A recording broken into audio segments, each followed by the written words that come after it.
Imagine dropping £2,000 on your dream Charizard card, only to find out it's a £5 fake. You're not alone. eBay removes over 1.3 million fake cards from its website every year. And that's just the tip of the iceberg. Hey guys, it's Dan from Dan Cracks Packs, and today we're going to be looking at things that Pokemon fake cards get completely wrong, things to look out for, how to look for them, and ways that you can keep your collection safe from those pesky fake cards. Because the price of Pokemon cards is soaring right now, we are in a bubble, and with a bubble comes people trying to make a quick buck, scalpers, investors, people that are just selling fake cards. So today I'm going to give you the ultimate toolkit to be able to spot fake Pokemon cards instantly. Stick around because I'm even going to reveal some fake Pokemon cards that I fell for and I actually almost managed to sell to a Pokemon shop. Pokemon Company estimates that UK consumers lose almost £50 million a year just to counterfeit cards. So it's obviously a problem. But why is it a problem?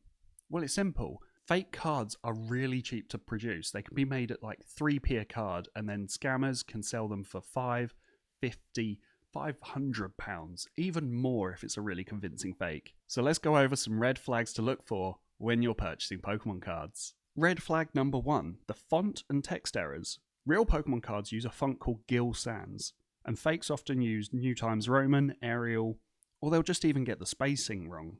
If you look at these two cards, this one's real and this one's fake. You can see a clear difference in the text on the card. The fake is just way off. While you're looking at the font and text errors, check for spelling mistakes. For example, Pokemon misses the accent on it quite a lot, and I've even seen a fake card spell trainer as Tranner. Another thing that fake cards tend to mess up is the copyright line down the bottom here. Red flag number 2, colour and printing. Authentic Pokemon cards use offset lithography for vibrant, consistent colours. Fakes, they're either too bright, too dull, or just plain wrong. Check the border. If it's a vintage card, obviously it'll be yellow, and if it's a newer card, it'll be grey, but real cards use a specific Pantone colour for their borders, so if you hold up a real card against it, they should be roughly the same colour. Fakes are often orange, washed out, too light, too dark. You'll be able to tell the difference by holding a fake card up against a real card. Red flag number 3, cardstock and thickness. Real Pokemon cards are 0.012 inches thick, about 300 GSM, if you understand paper terms. Fakes are often usually too thin or too thick. You can try the bend test and real cards will flex and bounce back, whereas fakes tend to snap or crease or just stay where you bent them to. But a pro tip, only do this with cards that you're fairly sure are fake. Red flag number 4, holo patterns. Look at the holo. Real cards have a proprietary holo foil. Base set holos have a Cosmos pattern. Fakes will use a generic foil that you can get from any hobby shop, and it just looks flat and it repeats the wrong pattern. Red flag number 5, the back design. The card back is a dead giveaway on fakes.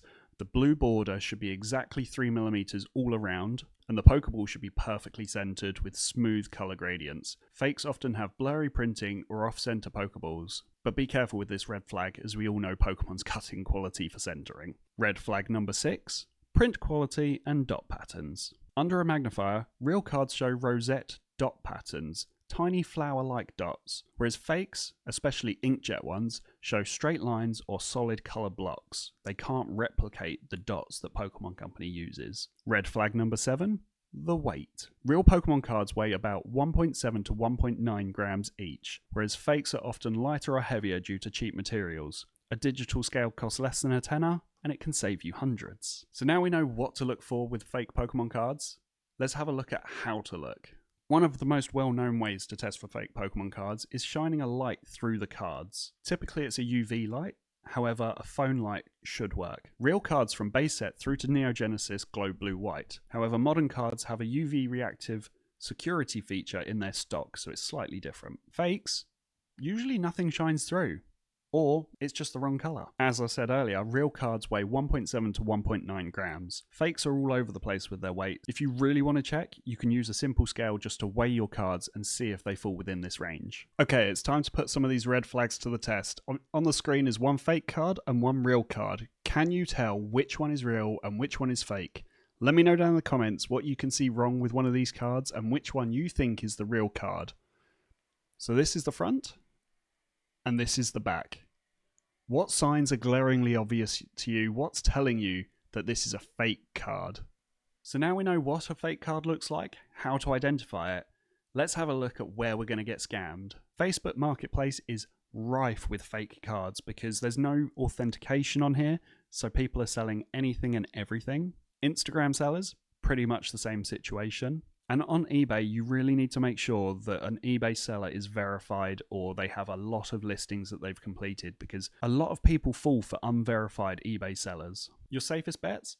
Local card stores, verified eBay sellers with at least 500 feedback and positive reviews, and of course the old tried and tested, pulling it from a pack yourself. Listings on these sites also have their own red flags to look for. Number 1, stock photos instead of real pictures. Number 2, price is way below market price. Number 3, be wary of sellers with less than 50 feedback. They may just be starting out selling Pokemon cards, but if they're selling Pokemon cards, clothes, and all sorts, the chances are it could be fake. And something that a lot of people fall for, descriptions that say proxy or custom. That's code for fake. Always ask for detailed photos at multiple angles. Legit sellers will always oblige. But Dan, I bought cards before I saw this video. Well, this is what you can do if you do get scammed, and hopefully it works. If you do get sent a fake card, take photos of literally everything. The card, the listing on the website, any messages you have with the seller. Contact the seller first, ask them why they've sent you a fake card, whether they're willing to refund you, because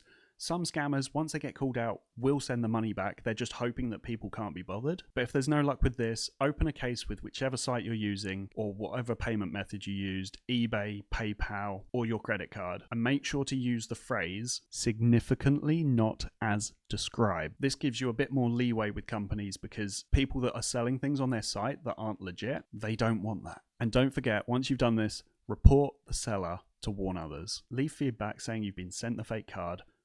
Make people aware. Word of mouth is the biggest killer of scammers. If this video has just saved you from a costly mistake, smash that like button. It seriously does help other collectors find this video, and it might save them some money as well. And as promised, here are the 2 fake cards that convinced me they were real when I first saw them, and I almost sold to 2 local card stores. The texture on these is so believable. The weight was actually one of the giveaways for me, but the actual quality of these, it's scary how good scammers are getting at making fake Pokemon cards. Don't forget to subscribe and ring that bell for more Pokemon TCG content.